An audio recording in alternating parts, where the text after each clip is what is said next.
czy rodziny. Zacznijmy od przyjęcia darowizn, otrzymania spadku.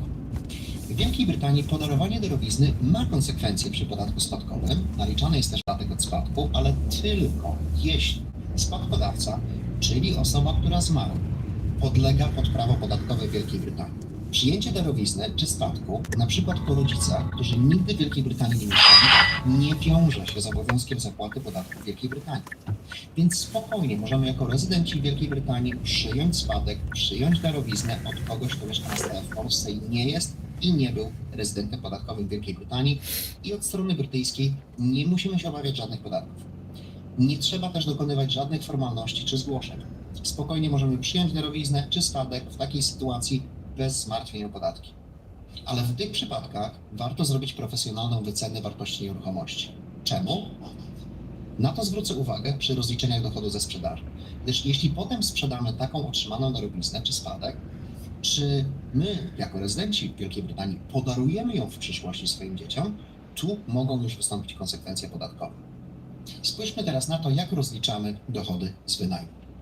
Rezydenci podatkowi Wielkiej Brytanii rozliczają dochód z całego świata, ale z uwzględnieniem ulg za podatek zapłacony za granicą, by nie płacić podwójnego podatku. Pierwszeństwo w opodatkowaniu dochodów z wynajmu nieruchomości ma kraj, w którym nieruchomość się znajduje. Więc jeśli mamy nieruchomość w Polsce i ją wynajmujemy, to w pierwszej kolejności zapłacimy podatek w Polsce. Następnie uwzględniamy ten dochód na rozliczeniu w Wielkiej Brytanii, gdzie będzie naliczona stawka podatku na zasadach brytyjskich i od tego podatku można odliczyć ulgę za podatek zapłacony w Polsce. Oczywiście podobnie jest, jeśli mamy nieruchomość w Hiszpanii, Chorwacji, Czarnogórze, Albanii czy gdziekolwiek na świecie. I tutaj bardzo ważna uwaga. W Polsce najczęstszą formą rozliczenia dochodu z wynajmu jest ryczałt. Jest to prosta metoda polegająca na odliczeniu należnego podatku od przychodu bez uwzględniania kosztów. Stąd też bardzo wiele osób nie zbiera rachunków kosztowych. Jeśli są rezydentami podatkowymi w Wielkiej Brytanii, to może być kosztowny błąd. W Wielkiej Brytanii rozliczamy dochody z wynajmu na zasadach ogólnych. Dochód, czyli przychód minus koszta, będzie opodatkowany stawką podatku zależną od progu, w którym jesteśmy. Do zarobków brytyjskich doliczy się dochód z wynajmu za granicą i będzie obowiązywać stawka np. 20 czy 40% w zależności od reszty naszych zarobków. A więc podatek może być znacznie wyższy niż w Polsce. I dlatego tak ważne jest zachowanie rachunków za koszta. Być może zapłaciliśmy ubezpieczenie, może mamy kredyt, przy czym tutaj uwaga, że koszta związane z kredytem rozlicza się inaczej niż zwykłe koszta, ale wciąż jest to ważne odliczenie. Być może mamy koszta remontów, wymiany sprzętu, opłaty, które ponieśliśmy my, a nie najemca, opłaty za media, czy do spółdzielni, za czas, kiedy mieszkanie było puste i czekało na najemcę i wiele więcej. To ważne, by zachować dowody, gdyż pozwoli to zmniejszyć dochód do opodatkowania.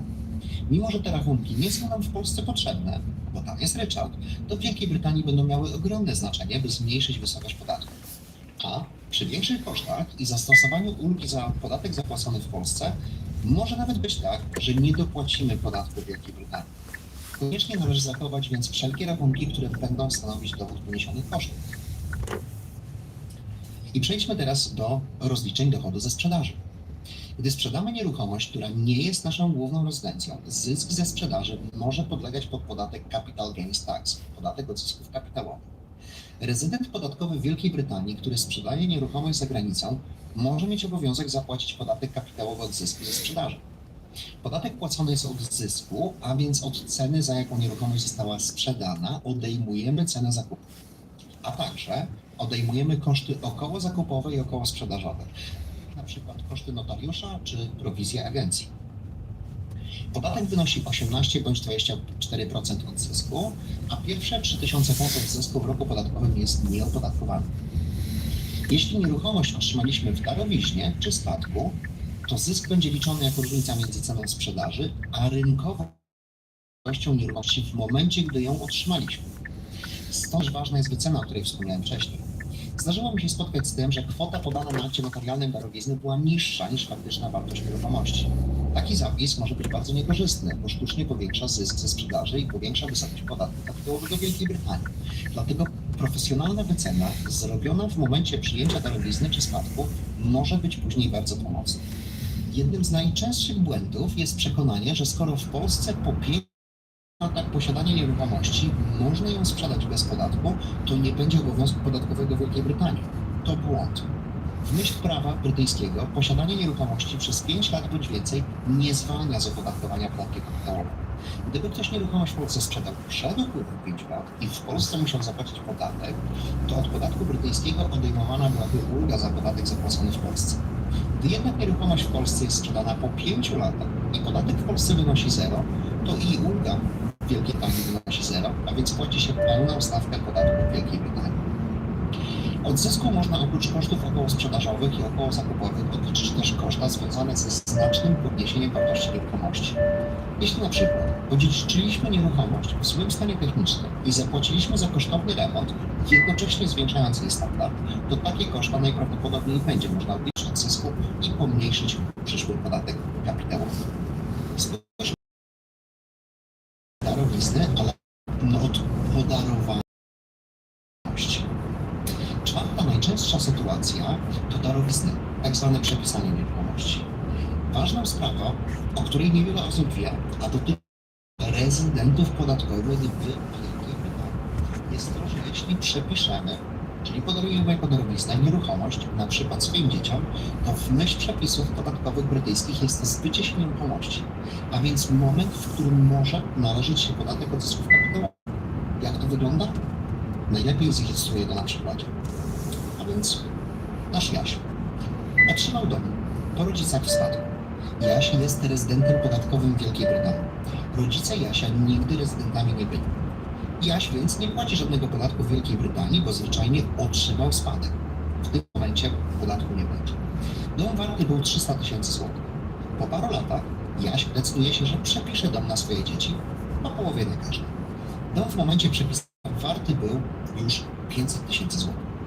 Jaś miał tylko niewielkie koszty u notariusza, nie zrobił żadnych remontów, więc pominiemy je dla uproszczenia. Jako że Jaś wyzbył się nieruchomości o rynkowej wartości 500 000, która była warta 300 000, nie uzyskał, to Jaś ma 200 000 zysku. Zamiast na przykład sprzedać dom i zatrzymać pieniądze dla siebie, przekazał nieruchomość dzieciom, ale zysk zaistniał. To była jego decyzja, w jaki sposób ten zysk realizuje, w tym momencie przekazuje go dzieciom. Dom zwiększył wartość o 200 000 w trakcie, gdy Jaś go posiadał.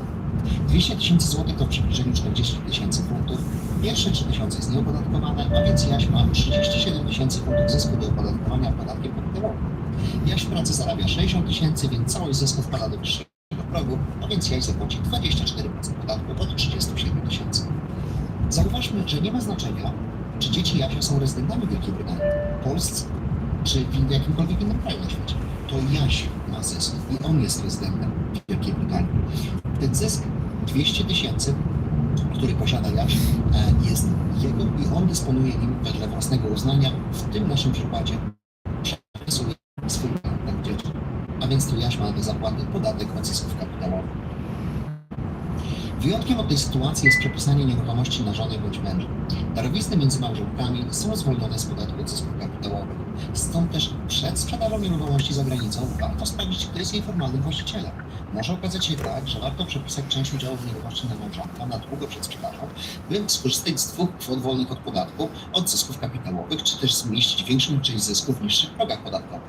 Trzeba też mieć na uwadze ewentualny podatek w Polsce, gdyby nieruchomość była sprzedana przed upływem 5 lat od przepisania w niektórych sytuacjach. To właśnie wskazuje, jak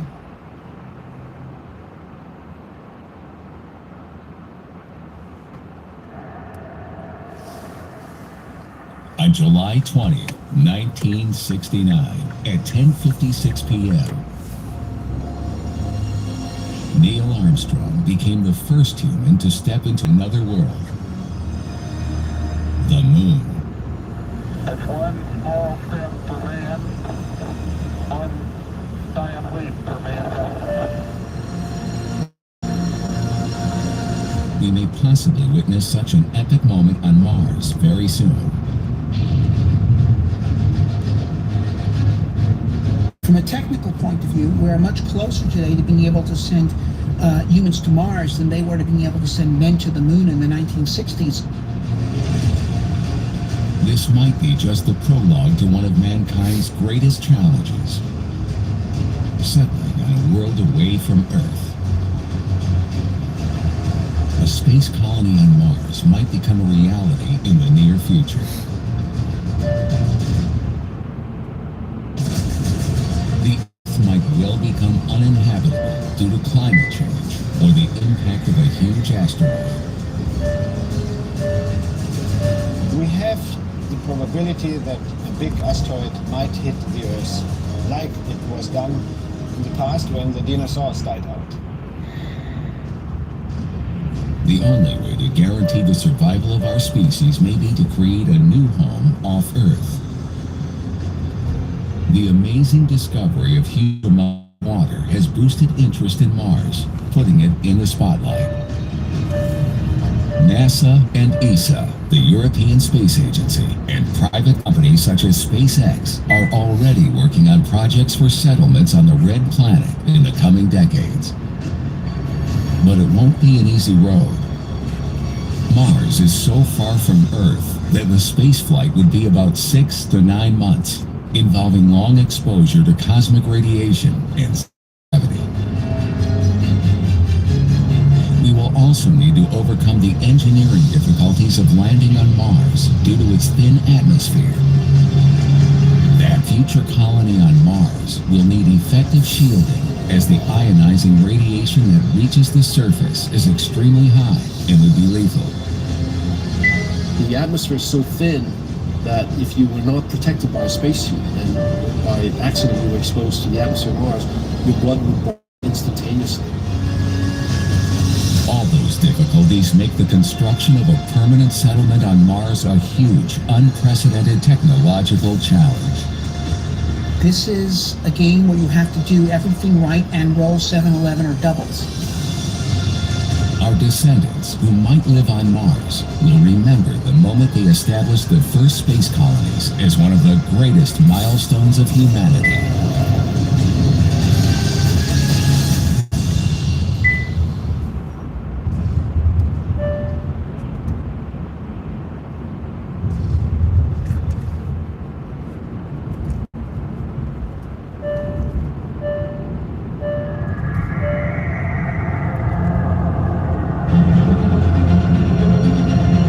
Since human beings first ventured into space, they have dreamed of being able to live on another planet.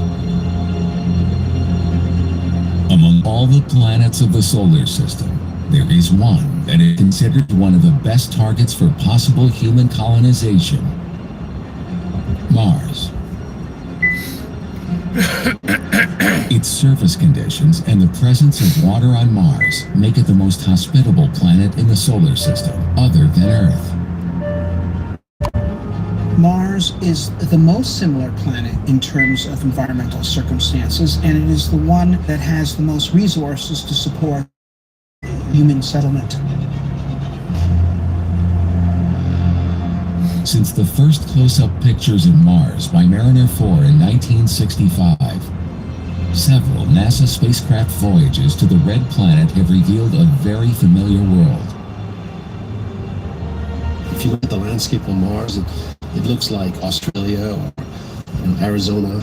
It's a red-colored rocky desert with a lot of sand. And we have that in many places on the Earth. Like Earth, Mars has polar ice caps and clouds in its atmosphere. Seasonal weather patterns, dunes, mountains, canyons, and other recognizable features. This similarity of our neighbor planet to Earth have aroused the curiosity of the scientific community and kicked off a whole series of missions. Since the 1996 launching of the Mars Global Surveyor probe, NASA has developed the Mars Exploration Program. The goal of this program is to provide scientific information through a series of robotic orbiters, landers, and mobile laboratories. The first aim of that program was the program's science theme, Follow the Water, as the water is a key factor for life as we know it. On Earth, there's a one-to-one connection between life and liquid water. And so instead of looking for life directly, NASA's doing with its partners the easier thing first, which is to look for water. Several missions from 2001 to 2007 made progressive discoveries related to evidence of past and present water in the geologic record.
Next steps toward finding evidence of life itself. I want to find out if there is alien life there. Of course, not big aliens, tiny little microbes, because it would be the first example of an alien form of life that we would find. And Mars is a good place to go look for that. 2011, NASA's Curiosity rover marked a transition between the themes of follow the water and seek signs of life. In addition to landing in a place with past evidence of water, Curiosity was seeking evidence of organics, the chemical building blocks of life. The ExoMars mission, a mission of the European Space Agency, ESA, in collaboration with NASA and NASA's Mars 2020, will finally try to discover if there is or has ever been life on Mars by searching for life itself in places identified as potential habitats. Finally, the third phase of the NASA's Mars exploration program is to prepare for human exploration. And that already started.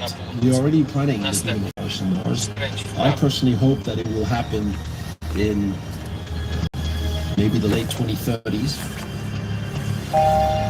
This first manned mission to Mars will meet a milestone for humankind, as was the 1969 moon mission.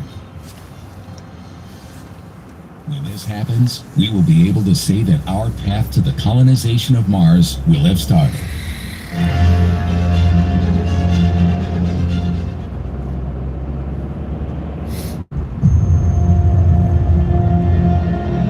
Human beings' curiosity and passion for exploring new worlds knows no limits.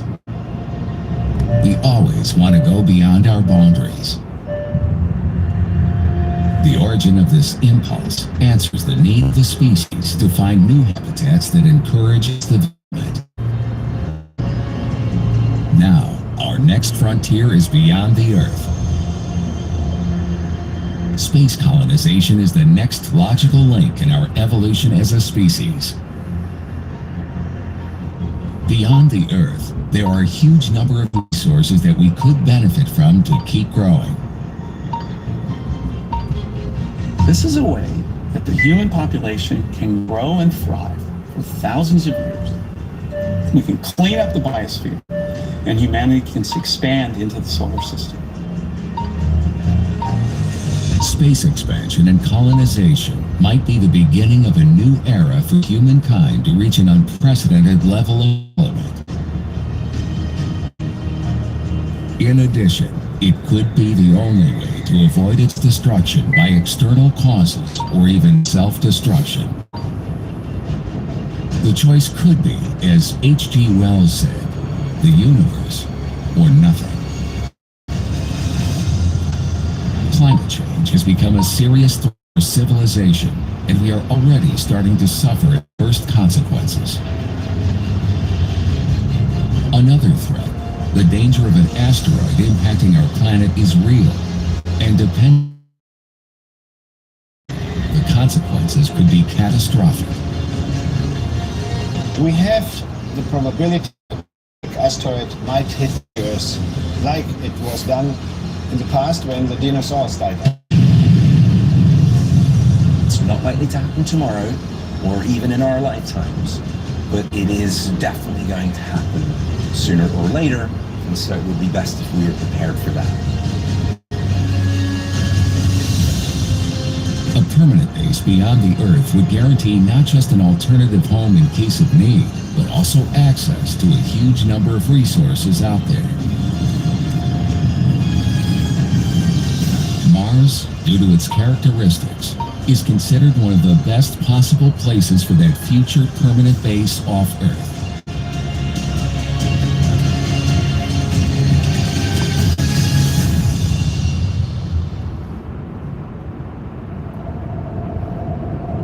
Other places like the Moon or the asteroids are also considered possible targets when it comes to taking the first steps toward becoming a multi-planetary civilization. Several private companies are developing projects to extract resources and rocket propellant from asteroids. What is more, the discovery of water on the Moon has led to the development of concepts such as the Moon Village, proposed by ESA, the European Space Agency, to carry out activities based on the exploitation of resources and scientific research. Nevertheless, to establish a permanent colony that may become a future home for human beings, Mars offers several advantages over the Moon or other places. Mars is bigger than the Moon and also has more resources that we could take advantage of. so it's better suited to improvement to turn it into the home for a self-sustaining civilization. While the moon has no atmosphere at all, Mars has the advantage of having some atmosphere, composed primarily of carbon dioxide, about 96%, with other gases such as argon and nitrogen, which means we can grow plants just by compressing the atmosphere. Mars has water, frozen as ice, and permafrost in the soil, but nevertheless there in large quantities. It has carbon dioxide, atmosphere, which is carbon and oxygen. It's what we need to make fuel. It's what we need to grow food. It has nitrogen, which life also needs. These things are extremely rare or completely absent, for example, on the moon. If we compare our own planet to Mars, they are surprisingly alike in many ways. Conditions on the surface of Mars are closer to the conditions on Earth in terms of temperature and atmospheric pressure than on any other planet or moon. And the temperatures get to about 20 centigrade in the daytime at the equator, which is entirely acceptable. At night, it can get very cold, but it's not difficult to shield its cold by wearing a heated spacesuit. As different as they are from Earth, the conditions on the surface of Mars are acceptable for human exploration and settlement. Mars, in comparison to the moon, has gravity more like Earth's. While the moon's gravity is 1/6 of the Earth's, Mars is 1/3.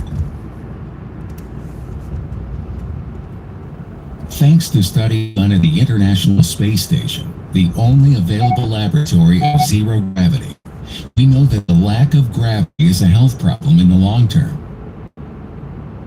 We suppose that having gravity much closer to Earth's will be favorable to settling a colony. A lunar day is 28 Earth days, whereas the Mars day is 24.5 hours, almost identical to Earth's. Also, Mars is about half as far again from the Sun as Earth is, so it still has acceptable sunlight. All these similarities between the two planets have led NASA and several private companies to start development of projects for manned missions in the near future. The NASA program Journey to Mars has been gathering data for several years, leading to a radical increase in our knowledge of the Red Planet and paving the way for future human explorers. Furthermore, private initiatives by aerospace transport companies such as SpaceX work with a clear goal: to colonize Mars. That could take several generations of crews. Maybe the first mission will just set up the greenhouse, and then the second mission might start growing a few plants, but experimentally, They might eat them, but they're not going to rely on them. And then only with mission number 10, that we'll stop bringing food from the Earth, and we're really going to count on the food that we're growing on Mars. To establish a permanent settlement on Mars won't just require a great deal of time, but will also mean huge technological challenges. Despite the surprising similarities to Earth, Mars is a hostile place for life. As soon as you dig a little bit deeper, you realize that Mars is actually a very different planet compared to the Earth. It's actually lethal for human beings and most life forms that we know on the Earth. Human survival on Mars would require complex life support measures to be able to face the difficult conditions for life there. The atmosphere is so thin that your blood would boil instantaneously. You would die of depressurization within seconds. If that did not kill you, well, the atmosphere is unbreathable. It's made of carbon dioxide. We need oxygen to breathe. That would kill you within minutes. If that did not kill you, then dust. The dust on Mars is very fine grained, very abrasive, cutting. and also toxic, chemically toxic. They'll kill you in a matter of several weeks.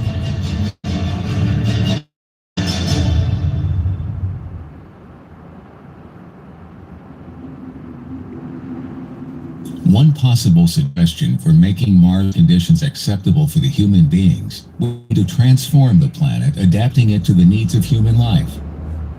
A concept that has been called terraforming. Terraforming would be a process of planetary engineering that allows the creation of a local biosphere similar to Earth's, making the red planet a habitable place for human beings. The idea is to transform Mars into the Earth, to make the atmosphere thicker, to make the planet warmer with a warmer climate, to over time transform the composition of the atmosphere from what it is today, CO2, carbon dioxide, into oxygen. Many scientists using climate models and ecological theories conclude that the terraforming of Mars is a feasible idea. With present technology, the climate of Mars could be transformed, making it capable of supporting life. Mars is now very cold, overly dry, and its atmosphere of carbon dioxide is thin to sustain life. But these parameters are interlinked, and the three of them can be altered by a combination of human intervention and biological changes. If we could warm Mars up, we would once again have a thick atmosphere and oceans. It takes a long time to progressively thicken the atmosphere, transform the climate to one that has that's warmer, and then over time change the chemistry of the atmosphere and make it oxygen rich. We're not talking about decades, we're talking about many centuries, and it would be very expensive to. One strategy to warm Mars would be to use orbital mirrors placed in orbit around Mars to increase the total sun exposure it receives. This would direct sunlight onto the surface and could increase Mars's surface temperature directly.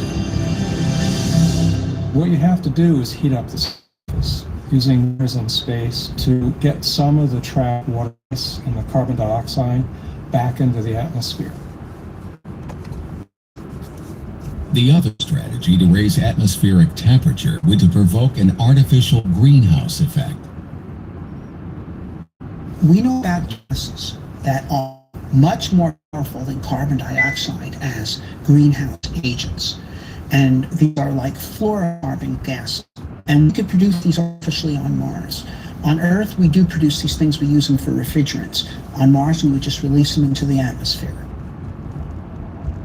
You warm the planet, it will come out of the soil. It will thicken the atmosphere with massive amounts of carbon dioxide, which we also greenhouse gas. And that would turn the 10 centigrade rise into a 50 centigrade. Now, if you had that, then what you would have is really Earth-like temperatures on Mars. And it means water that is frozen into the Martian soil would melt and start to flow again. Unfortunately, terraforming Mars is a solution that would require a great deal of time and a huge investment. Therefore, if we want to build the first permanent base there is no option other than to face the challenges involved for human beings to be able to live on Mars. One of the principal challenges among them is to protect against radiation.